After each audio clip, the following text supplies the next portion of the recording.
यो so what's up guys, कैसे हो सभी लोग and welcome back to another reaction video. और आज जैसे कि आपने टाइटल में पढ़ा, why Indian peoples are leaving India, and I hope so मेरा कैमरा सही आ रहा हो भाई। बीच में लाइक किया, चलो वो छोड़ो।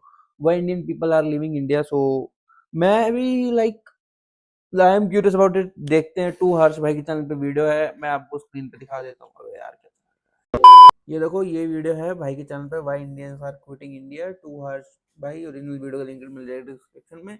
बाकी अभी चलते हैं वीडियो पे एंड लेट्स सी इतने क्या ज्यादा ही क्रिमिनल केसेस बताने में। होगा। यार मैं ना हर वीडियो की तरह इस वीडियो में भी अपने एयरफोन्स कनेक्ट करने भूल गया। ऐसी तैसी हो गए हो ओ, एक बार में कनेक्ट हो गया भाई। एक बार में हो गया। फक होगा, इंडियन ऑडियंस उसके सामने उतना ही सबमिसिव एक्ट करती है। वायबल ऑप्शन यही बचता है कि आप बाहर जाइए इंडिया के। इसरो में काम करने वाले 3000 इंजीनियर्स की सैलरी 20 महीनों तक नहीं दी जाती। इतना धक्का मुक्की कर रहे हैं, मतलब कोई लाइन नहीं है, कुछ नहीं है। हर एक मेजर फील्ड में हमारा देश बुरी तरीके से पिछड़ता जा रहा है। साफ साफ मतलब है। यार देखो ये बात सच तो है, बाकी बात की बात है। एक मिनट आराम से बैठते हुए देखेंगे वीडियो, और इस पर टिप्पणी तो अच्छे से दूंगा मैं आज तो। अल्लाह सिस्टम है लाड़ी, अब भैंस की गिरी ना जाऊं मैं भाई। एक दिन में बैठने लगा ऐसे गिर गया था, बहुत बहुत गंदा। वो आ रहा हूँ। अबे यार बाल नहीं सेट हो रहा, हद हद। ना आपको हिस्ट्री से मतलब है और ना ही आप अपने एंसेस्टर्स की इज्जत करते हो। ना तो मैं गवर्नमेंट हॉस्पिटल में जा रहा इलाज के लिए, क्योंकि मैं जाऊंगा तो मेरे को पता है वहाँ नहीं मिल रहा। अगर मिल रहा होता तो मैं चला भी आता। मतलब हाँ देखो ये बात तो जेन्युइन है, बाकी कहने की बात है। आपको सरकारी इतना तंग कर देगी कि आप अपने आइडियाज को इम्प्लीमेंट ही नहीं कर पाओगे। और हम वहाँ पे रहते हैं तो हमें इतना पता नहीं लगता। जब मैं यहाँ पे आया भाई, देखा कि यहाँ ऐसा भी मतलब आसमान होता है। एक ऐसा देश जहां AQI 150 रहता है और साल में 2 महीने के लिए तो ये 500 से भी ऊपर चला जाता है। हाँ भाई देखा, मैं जा रहा हूँ दिल्ली, बहुत ज्यादा पोल्यूशन है, हद है यार भाई। मतलब बेड़ा ही गर्क हो रहा। एक इंसान रहा तो फिलहाल मैं भी इंडिया में रहा हूँ, बट अब है सो है भाई, नहीं ऑप्शन नहीं है नहीं। इसके अल्टरनेटिव बहुत ज्यादा होता है, बट वो नहीं कर अगर इस हवा में हर कोई नहीं कर सकता चूज, जो जेन्युइन सी बात है। सांस लेता है तो उसके लंग्स को 50 सिगरेट्स पीने जितना डैमेज होता है। जहां हाई टैक्सेस के बदले में थर्ड क्लास गवर्नमेंट फैसिलिटीज मिले, ओवर क्राउडेड हॉस्पिटल्स हों, पुअर एजुकेशन और ऐसे स्कूल्स हो जहां मिड डे मील खाने के बाद बच्चों को फूड पॉइजनिंग हो जाए, यूथ डिग्री लेने अबे हाँ यार देखा तो मैंने क्या घटिया लोग भाई, घटिया सरकारें और कुछ नहीं के बाद भी भाई। ये सिविक सेंस तो ऐसे नहीं लोगों में। बेरोजगार घूमे और दूसरी साइड लोग 1000 साल पुरानी हिस्ट्री के ऊपर दंगे कर रहे हों। ये बात कहनी गलत नहीं होगी कि इंडिया इस वक्त अपने सबसे लोएस्ट फेज से गुजर रहा है। Unemployment, lack of opportunities, pollution. देखो इन भाई को मैं ना एक थोड़ी सी इस वजह से जानता हूँ, ये भाई लक्ष्य की भाई की वीडियो, लक्ष्य चौधरी के बारे में अगर कोई ऑडियंस है जानते होगी उसकी वीडियो में। और हाँ एक बात और, आपको थोड़ा सेटअप लग रहा होगा अलग अलग, क्यों मैं बताता हूँ। आज मैं वैसे अभी यार मुझे सारा हिलाना पड़ेगा सीन, बट वैसे फिलहाल अबे gosh, एक्स लग रहा हूँ मैं तो। बेसिकली मैं बैठा हूँ अपनी दूसरी जगह पे नहीं, रूम वही है, बस थोड़ा जैसे मैं इस साइड बैठा हूँ तो मैं बिल्कुल इसकी ऑपोजिट साइड, वो तुम्हें रिंग लाइट दिख रही होगी ये, अगर तुम देख पा रहे हो तो ये रिंग लाइट, यहाँ पे बैठता हूँ मैं एग्जैक्टली इसके यहाँ पे बैठता हूँ। सो आज मैं अपोजिट साइड अपने टेबल पे हूँ, बैकग्राउंड थोड़ा अलग है, बट लेट्स सी। और रिलीजियस आउटरेजेस, ऐसी सभी प्रॉब्लम्स इस वक्त अपने पीक पर हैं और इन सभी प्रॉब्लम्स के चलते लोग बड़े नंबर्स में इंडिया को छोड़कर दूसरे देशों में जा रहे हैं। सिर्फ 2023 के अंदर 2 लाख से ज्यादा इंडियंस ने अपनी सिटीजनशिप सरेंडर कर दी थी। और इसमें सिर्फ मिडिल क्लास इंडियंस या टेकीज ही नहीं है, बल्कि इस लिस्ट में सुपर रिच इंडियंस और मिलियनियर्स भी शामिल हैं। अगर हाई नेटवर्थ इंडिविजुअल्स की बात की जाए तो 2022 में 8000 और 2023 में 6500 इंडिविजुअल्स ने ये देश छोड़ दिया। ये वो लोग हैं जिनकी नेटवर्थ हे भगवान, हेलो। फिर देखो डाउनफॉल तो वो है 2022 में, देखो 8000 ने छोड़ा है, 2023 में 6500 ने छोड़ा है। लो का डाउनफॉल तो आ गया भाई। मतलब पहले 8000 छोड़ रहे हैं तो 2023 में कायदे से थोड़े बढ़ने चाहिए थे, बट कम हो गया। करोड़ से ज्यादा थी और हर साल लगभग 1.3 मिलियन स्टूडेंट्स इंडिया छोड़कर अब्रॉड चले जाते हैं बेटर अपॉर्चुनिटीज की होप में। किशोर को क्या कहना है यार, मेरे काफी सारे दोस्त है वो जा रहे हैं, क्योंकि उन्हें अपॉर्चुनिटीज वहाँ पे ज्यादा, फैसिलिटीज ज्यादा है भाई वहाँ पे। इस नंबर में भी रिसेंटली 50% इंक्रीज देखा गया है। अब सवाल ये है कि आखिर लोग अपने देश को छोड़ने के लिए इतने डेस्परेट क्यों हैं और जो एग्जिस्टिंग प्रॉब्लम्स अभी देखो मेरा मानना तो ये है क्योंकि बहुत सारे लोग गंवार रहे हैं, वो आगे बढ़ना ही नहीं चाह रहे, वैसे के वैसे ही रहना चाह रहे हैं। सिविक सेंस नाम की चीज है ही नहीं। हमारी कंट्री में है वो आने वाले समय में फिक्स होंगी या नहीं। फ्यूचर जनरेशन के लिए हमारा देश कोई अपॉर्चुनिटीज ऑफर कर पाएगा या फिर मुझे नहीं लगता करवाया, वही सरकारी जॉब, वो बस उन्हें भी यही स्टेप लेना पड़ेगा। इस पूरी चीज के बारे में आज अगर मेंटेलिटी बदले, माइंडसेट बदले, फिर तो क्या भी सकते हैं। इस वीडियो में बात करेंगे और उन लोगों के एक्सपीरियंसेस के बारे में भी जानेंगे जो इंडिया छोड़कर एक बेटर लाइफ और बेटर अपॉर्चुनिटीज की होप में अब्रॉड चले गए। 2025 में जब लोग ये सोच रहे हैं कि इंडिया अमेरिका और चाइना की बराबरी करेगा और एक सुपर पावर बनेगा, तब की सच्चाई ये है कि वर्ल्ड की टॉप 10 पॉल्यूटेड सिटीज में से 9 सिटीज इंडिया की हैं और दिल्ली एनसीआर जो इंडिया की कैपिटल है। हाँ भाई, मैं देख रहा हूँ, मैं खुद फिलहाल मैं रहा पंजाब में रहा हूँ, लाइक काफी फर्क है बाकी सारी से, बट बहुत है। और इन्वेस्टमेंट हब है, वहां सड़कों पर खुलेआम क्राइम्स हो जाते हैं। जैसे रिसेंटली गुरुग्राम में कुछ बाइकर्स को खुलेआम पीटा गया क्योंकि उन्होंने एक ब्लैक स्कॉर्पियो हाँ देखी थी भाई, मैंने ये रील देखी थी। ऐसे कर रहे हो काले स्कोर पे, मतलब कुछ भी करोगे, हद है भाई लोग ना। को ओवरटेक कर लिया था। इन लोगों की गलती बस इतनी थी कि ये अपने बाइकिंग के पैशन को एंजॉय कर रहे थे, जिसके बदले में इनकी सुपर बाइक्स को तोड़ दिया गया। और अभी रिसेंटली इंडियन रेलवेज का एक इंसिडेंट सामने आया है जहां पेंट्री सर्विस भाई मतलब हाँ, हद है, मतलब तुम कुछ कर ही नहीं सकते, तुम अपनी आवाज उठा ही नहीं सकते, तो क्यों कोई रहना चाहेगा इंडिया में? दैट्स द बिगेस्ट क्वेश्चन, क्यों रहना चाहेगा कोई? अगर तुम अपनी आवाज उठा ही नहीं सकते तो व्हाट्स द लाइक पॉइंट कि तुम क्यों रुकोगे उस जगह पे? वालों ने एक पैसेंजर को पीट दिया। अगर आप भी रेलवेज में ट्रैवल करते हो तो आपको पता होगा कि ट्रेन में ओवरप्राइज्ड खाना मिलना बहुत कॉमन है। तो उसी के अगेंस्ट इस लड़के ने एक कंप्लेन रेज की थी, जिसके बाद कुछ लोग आए और इस लड़के को मारने लगे। जिसके बाद विशाल, जिनके साथ ही इंसिडेंट हुआ, उन्हें हफ्तों तक घूमना पड़ा और उसके बाद भी कोई गारंटी नहीं है कि कोई लीगल एक्शन लिया जाएगा या नहीं।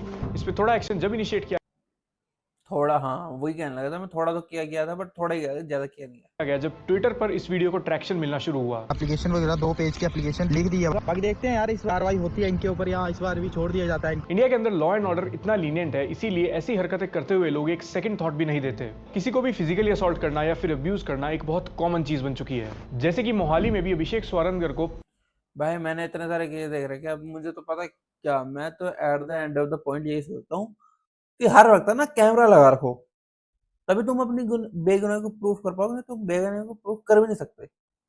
पार्किंग डिस्प्यूट के ऊपर मार दिया गया। यहाँ अभिषेक की गलती बस इतनी थी कि वो स्विट्जरलैंड, जर्मनी और यूएस में काम करने के बाद इंडिया वापस आ गया। हम एक ऐसी सोसाइटी में रहते हैं जहाँ लोगों के अंदर लॉ एंड ऑर्डर का बिल्कुल भी डर नहीं है, और होगा भी क्यों। यहाँ आप जितने रिबेलियस होगे और जितनी बदतमीज से पेश आओगे, आपकी पर्सनैलिटी को उतना ही बैडएस माना जाएगा। जो मोहाली में हुआ था, एक हाँ यार, मैं तो बहुत, मतलब वो ये है, गवारों वाली चीजें हैं ये, कोई समझदार वाली चीजें मेरे हिसाब से तो नहीं है। साइंटिस्ट वापस आया था और उसको पार्किंग डिस्प्यूट के ऊपर मार दिया था। वो जिस जगह रहता है ना, मैं उसके जस्ट नेक्स्ट सेक्टर में रहता था। ओके। और वहाँ पे भी पार्किंग के ये चीजें होती रहती है। तो मतलब ये सुनने के बाद कौन ही बंदा जाएगा, मतलब आए वापिस कि हाँ कुछ करने के लिए, और फिर आके उधर लोगों से पार्किंग की लड़ाई। हाँ भाई, जो उनसे तभी तो यार हमारे, अगर तुम्हारे कोई नॉन में है या फिर मेरे जो इतने दोस्त है, वो बाहर जाके वापसी इसलिए तो नहीं आता, ये सब चीजें होती हैं, फिर क्या मतलब क्यों डाल दिया अपनी लाइफ रिस्क में? मतलब ऐसे क्या ही मतलब, अब मैं कुछ बोलूंगा तो फिर अब मैं कई बार ना सोचता हूँ, जैसे दोस्त मेरे अभी भी वही है ना, वो कहते हैं कि भाई वापस आ जाइए, क्या ही करेगा वहाँ पे। तो मैं सोचता था कि हाँ कुछ साल बाद चले जाऊंगा। जो मैं ऐसे इंसिडेंट देखता हूँ ना, फिर लगता है कि यार ठीक ही है यहाँ, वहाँ कहाँ मतलब जाओ, लड़ते रहो, बिगड़ते रहो, इन चीजों में पढ़ते रहो। एक जेन्युइन है भाई की बात, जेन्युइन सच, सही बोला बात में, क्यों पढ़ना है नॉर्मल बंदे के लिए ना, और जिसके मतलब कोई बैकिंग नहीं है या कोई इतनी जान पहचान नहीं है, और जो अपने एरिया का नहीं है, जैसे हरियाणा वाला गुड़गांव में सर्वाइव कर लेगा। बाहर वालों के लिए गुड़गांव में सर्वाइव करना यार टास्क ही है, कि वो सब हर कोई गुंडा। मैं जा रहा हूँ, चलो मेरे तो रिलेटिव्स हैं, मेरे भाई वगैरह हैं वहाँ पे, but if there is anyone from Mumbai or Maharashtra or any other city, लग गए भाई, अगर तुम्हारी जान पहचान नहीं लग गए तुम्हारे, तुम जरा सी भी गलती करोगे, वहां के किसी भी पर्सन को कुछ पसंद नहीं आया, टूटे तुम, भिड़े तुम, हो गया कांड, समझो यही।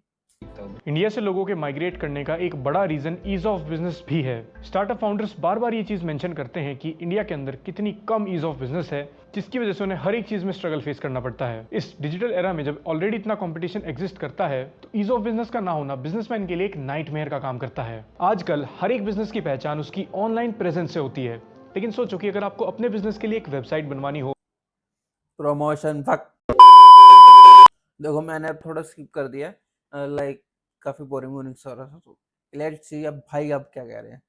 वन वीजा प्रोग्राम रन करता है जिसके अंदर अगर आप एक्स्ट्रा ऑर्डिनरी हो किसी भी फील्ड में तो आप वहां आ सकते हो। तो सिस्टम तो पूरी तरीके से खराब है ही, लेकिन कमी हम लोगों में खुद भी है। यूजर ने ये ब्लॉग लिखा था जिसका नाम है Indian patterns thing that made you choosing moving abroad, जिसमें उसने बताया कि अगर कोई भी इंडियन अपनी हायर एजुकेशन के लिए अब्रॉड मूव करना चाहता है तो वो ये चेक कर ले कि यूनिवर्सिटी में इंडियन स्टूडेंट्स का नंबर ज्यादा है या नहीं। अगर वहां एक बड़ी इंडियन स्टूडेंट्स की कम्युनिटी है तो वो उस यूनिवर्सिटी में ना जाए, क्योंकि वो टॉक्सिक इंडियन पैटर्न्स को फॉलो करने लगती है। Drama, lack of professionalism, no good role models, no leadership और responsibility towards junior, self centred behaviour, groupism. अब देखो मुझे इस पर ओपिनियन तो नहीं पता, पर देखते अब भाई क्या कहते हैं। कुछ लोग शायद बुरा फील करें कि हम अपनी कंट्री को ही टॉक डाउन कर रहे हैं, लेकिन यही सच्चाई है। अब जो हाँ ऑब्वियसली यार, मैं भी फील करता हूँ, मतलब वहां पे ज्यादा यही लोग होंगे, मतलब जो चीज ज्यादा होगी उसी का दबाव पड़ जाएगा ना उस पर्टिकुलर रीजन एरिया में, मतलब ऐसा कुछ। सोसाइटी सिर्फ कुछ जोक्स पर ऑफेंड हो जाए, सुप्रीम कोर्ट से लेकर पार्लियामेंट, प्राइम टाइम मीडिया सब उसी चीज को डिस्कस करने लगे, वहां हम कैसे ही एक लिबरल जिसको पता पता है भाई, लेटन की बात हो रही है। और स्टेज सेट कर सकते हैं जहां हर टाइप के थॉट्स रखने वाले लोग आ सकें और काम कर सकें। हम लोग अपने एक डिल्यूजन में रहना पसंद करते हैं और अगर हमें कोई सच्चाई बताने लगे तो वो चीज हमें चुभने लगती है। यहाँ इतना टॉक्सिक माहौल क्रिएट हो चुका है कि रिसर्च और इनोवेशन तो छोड़ ही दो, बल्कि इंडियन जुडिशियरी ये तय करने में बिजी है कि जोक्स की लिमिट क्या होनी चाहिए हाँ अल्लाह आएगा भाई। और फ्रीडम ऑफ स्पीच को कैसे तोड़ मरोड़ के किसी के अगेंस्ट यूज किया जाए। अबे मैं कुछ बोलूंगा ना फिर फालतू में मेरे पे को केस वेस चलवा देगा, किसी का बुद्धि किसकी बुद्धि कहाँ सटक जाए कुछ पता है नहीं ना। वही हम लोग फ्रीडम ऑफ स्पीच की ना क्या ही बोलूं मैं, मतलब ना ऐसी तैसी कर रखी है कसम से, मतलब बट फ्रीडम ऑफ स्पीच में ना तुम कुछ भी बोल सकते हो। अब वो तुम्हारी मर्जी, तुमने नहीं सुनना, सामने वाले की मर्जी है, वो तुम सुनना चाहते हो ठीक है, नहीं सुनना चाहते चलो भाई सुनो मत सुनो ना। के लिए बस एक बड़ी अचीवमेंट है। हम लोग सबसे ज्यादा मॉरल पुलिसिंग करते हैं, हर एक व्यक्ति को मॉरलिटी सिखा देंगे लेकिन खुद हिपोक्रेसी से बाज नहीं आएंगे। अब जैसे समय अब बताओ, बात जेन्युइन खुद सिखाएंगे दूसरों को और फिर खुद उस चीज से बाज ही नहीं आते।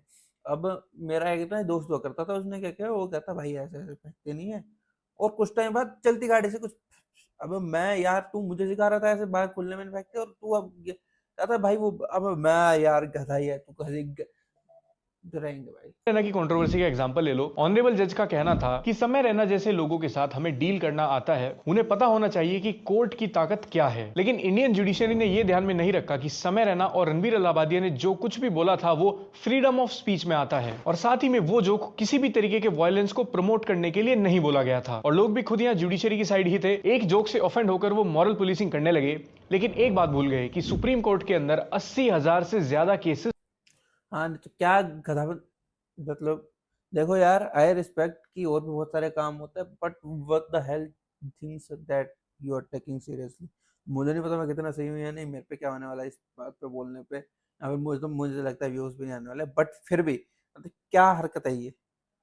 पेंडिंग है। हालत यह कि एक जज के घर करोड़ों का कैश बंड मिलता है, लेकिन कुछ दिनों बाद सेम जज को किसी दूसरे हाई कोर्ट का जज बना दिया जाता है। एक आईएएस ऑफिसर के घर करोड़ों का कैश मिला, उनका नाम इलीगल माइनिंग और मनी लॉन्ड्रिंग जैसे सीरियस करप्शन केसेस में आया, लेकिन कुछ समय बाद आईएएस ऑफिसर को बेल मिल जाती है और फिर से उन्हें टॉप गवर्नमेंट पोजीशन पर बैठा दिया जाता है। अगर लोग सिर्फ एक जोक पर इतनी मॉरल पुलिसिंग देखा मैंने वो जो कह रहे थे ना कि अपना जज के घर में बर्न गया शो, देखा भाई मैंने केस, भाई साहब मतलब कुछ नहीं, कोई नहीं है भाई, किसी पे भरोसा नहीं कर सकते, गवर्नमेंट और ये सब लोग, नहीं नहीं नहीं fuck off। कर सकते हैं और एथिक्स सिखा सकते हैं, तो इन इश्यूज पर वो लोग कहां चले जाते हैं। सबसे बड़ी आयरनी है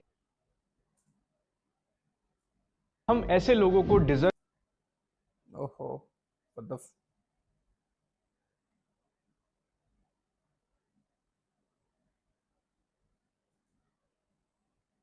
देने वाला पॉइंट है कि इंडियंस इंडिया के बाहर ज्यादा सक्सेसफुल हैं। और